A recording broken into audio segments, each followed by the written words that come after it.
সামান্য একটা মিস্টেকের কারণে এত কষ্ট করে কেকটা রেডি করার পরেও কাস্টমার আপুর পছন্দ হয়নি।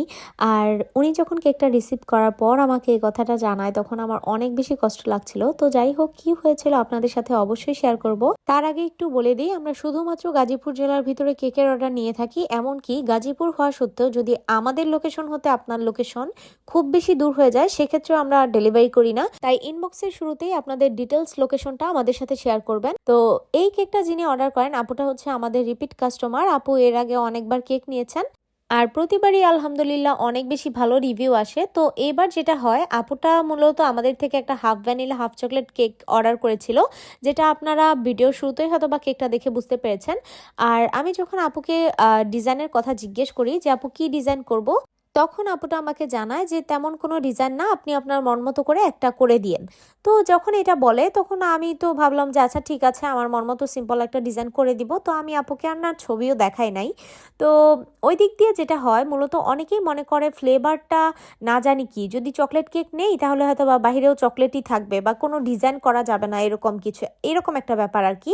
মানে অনেকেরই এই ধারণাটা যে মাড কেক নিলে বা ময়েস্ট কেক নিলে বা রেড ভেলভেট কেক নিলে এটা মনে হয় রেড ভেলভেটের মতোই ডিজাইন করতে হবে, বাহিরে আর এই ধরনের যে বেসিক বা থিম ডিজাইনগুলো হয় সেগুলো হয়তো বা হবে না। আর এটা হচ্ছে মূলত অনেকেরই ভুল ধারণা। তো যাই হোক, আমি আসলে আপুকে যখন বলেছিলাম তখন আপু যেহেতু আমাকে কোনো ডিজাইনের কথা উল্লেখ করেনি, তো আমি ভেবেছি যে বাহিরে আমি একটু এই ধরনের ডিজাইনই করব। কারণ যদি হাফ ভ্যানিলা হাফ চকলেট ডিজাইনটা দিতাম তাহলে এটা অনেকটা দেখা যায় কি, বাহিরেও হাফ ভ্যানিলা হাফ ডিজাইনটা থাকলে মানে এক পাশে চকলেট গানাশ ড্রিপিং থাকবে, আরেক পাশে সাদা থাকবে।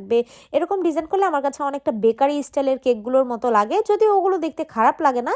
বাট আমি আসলে করতে চাচ্ছিলাম না। তার পেছনে আরেকটা কারণ আছে, আপুটা বলেছিল হয়তো বা মেবি বাবা মেয়ের জন্মদিন একদিনে আর নয়তো বাবা আর ছেলের জন্মদিন একদিনে ছিল। তো সেই জন্য আমার কাছে মনে হচ্ছিল যে একটু তাহলে এই ধরনের ডিজাইন দিলেই মনে হয় ভালো হবে। আর সেই বুঝে আমি আসলে এই ধরনের ডিজাইনটা করি। নর্মালি আমরা যেরকম বাহিরে ডিজাইন করি, আর এই ডিজাইনটার কথা কি বলবো, মানে এটা করতে আমার কাছে অনেকটা সময় লেগেছে। মানে এটা দেখতে ইজি মনে হলেও করাটা এতটাও সহজ ছিল না, বিশেষ করে এই যে মেহেদির মতো যেই ডিজাইনটুকু ছিল আর কি, অতটুকু করতে তো অনেক সময় লেগেছে। তো যাই হোক, এরপর কেকটা যখন আপুকে ডেলিভারি করে দেই, আপুটা কেকটা দেখে বলে যে আপু এটা যে half vanilla half chocolate cake, সেটা তো দেখে বোঝাই যাচ্ছে না, এটা মনে হচ্ছে ভ্যানিলা কেক। তো তখন তো আমি পুরো আকাশ মাথায় ভেঙে পড়ছে আমার, যে আল্লাহ, আমি তাহলে এত কষ্ট করে এটা কি বানাইলাম সময় নিয়ে, আসলে আপুর পছন্দই হলো না। তো তখন আপু আমাকে বলছিল যে কেক সুন্দর হয়েছে, বাট আসলে ডিজাইনটা উনি ওইরকমই চাচ্ছিল যেরকমটা সাধারণত হাফ ভ্যানিলা হাফ চকলেটের থাকে, মানে বেকারি স্টাইল একটু যেইগুলো ডিজাইন থাকে ওরকম।